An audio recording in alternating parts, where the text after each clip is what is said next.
Welcome to Mishna study Masechet Yoma Yoma Mishna. Yodov, in this Mishnah, we're going to discuss people who were praised for their donations. They were praised greatly, right?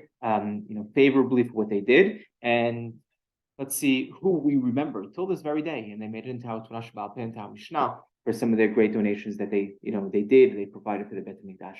Ben Katin asa shnem asar dad lakior. Ben Katin made 12 spouts for the kior. There was only 2 before him. He made them 12.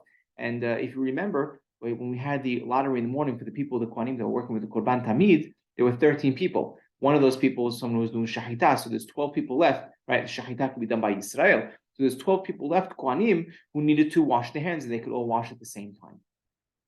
Afhu asa muchni lakior shla yumimav nifsalim belina. He also made a muchni. The muchni, in general, before we say what this is, in general, the water it's left overnight in the Bet HaMikdash becomes pasul belina, right? Or the better term is they become nitkadshu, right? Nitkadshu v'nifsilu belina. They became kadosh, and that's it. They become pasul. You can't lose them the next day because they slept overnight, and that pertains to any water that's left in a kli kodesh, right? If it's in a holy vessel, then it becomes pasul through lina, through sleeping overnight.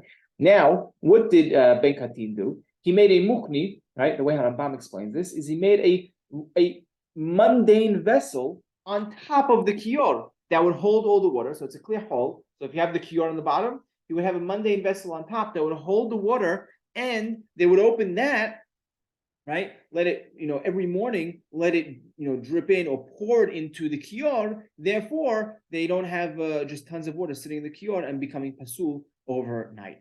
That's the way Rambam explains it. The mukhni was just a mundane vessel that held the water every night. Others have a Rashi Baratuna have like a pulley system that would dip it into the mikveh, so it's touching other water, mikveh water, so it won't become pasul. But Rambam simply says it's a like I said, it's simply a kli hol.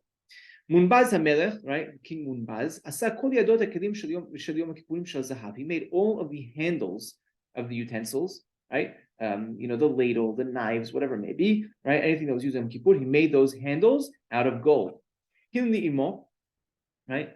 Queen Helena, right? She do? That was his King Munbaz's mother. Astani vreshet shel zahav al pitcho shel echal. She made a really like a type of chandelier, right? Which is really a gold, flat plate at the entrance of the hechal. And when the sun would rise in the morning, and its rays would shine off of that that chandelier, everybody would know it's time to say Kriyat Shema.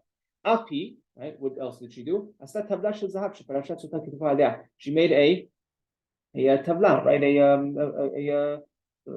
A card, a tablet made out of gold that the Parashat Sotah was written on. And so whenever they needed to go ahead and copy it onto the onto the cloth, if any woman who came in, who they need to go through Parashat Sotah with, they could copy it from this golden tablet instead of bringing out a Sefer Torah each time. Nikanor, right? Nikanor, na'asu nisim ledaltotav mazkirot Sheva. Right? There was a miracle that happened to his doors, and they also praised him. They remembered him for the best. Nikanor was someone from Alexandria, right, in Egypt, and he made over there 2 bronze doors, right? Really like nice, beautiful doors that he wanted to bring to the Azarat, to the Bet HaMikdash. And he was on his way. He was traveling, right, from Alexandria, Egypt, coming all the way up to, he had to come to the shores of Akko in Israel to bring these doors over. And they hit a storm. Now, as they're on the storm, the sailors say, okay, these heavyweight doors, they're holding them. They're singing us, we have to throw them over. So they take one of them, they throw it over, and they still, the ocean doesn't stop, right? It's still a bad storm. Now they say, okay, we got to throw the second one over.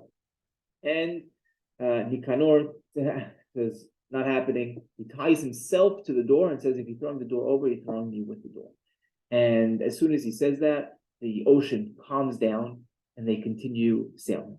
And they sail all the way to the port of Akko. They reach the port of Akko. He gets off with his door. And as he walks out, he sees the second door, right? The one that they threw overboard. It floated, right? Bronze door floated floated all the way to the shores of Akko. And this was a miracle that happened to his doors. And they took these doors, they put in the eastern entrance, to the Azara, parallel to the Hechal, and they were remembering the Shevach, right? Shevach is Halil and praise, right? It's actually an Aramaic and a Hebrew word, right? Because we know by Halilu Otal Paro, right? The Unklu says V'shabbehu Yateh, right? So we see it's also a Aramaic word, but additionally it's also a Hebrew word, right? We know Shabbehi Yerushalayim et Adonai Halili Elohai Sion, right? So you see the parallelism over there, Shabbehi and Halili, right? That's both Hebrew and Aramaic words. And these are the people that are remembered in praise. We'll see next Mishnah the people that were not.